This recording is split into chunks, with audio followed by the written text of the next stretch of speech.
Hello everyone, welcome to Gita's Power. Today let us know the 23rd verse of 3rd chapter in the Bhagavad Gita.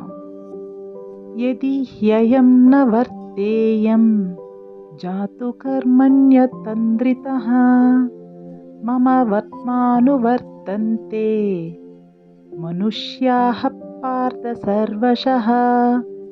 The translation of this verse is: because people look to those in power to set the standard, if I were to become inactive or careless, the rest of the world would soon follow the same. Hare Krishna.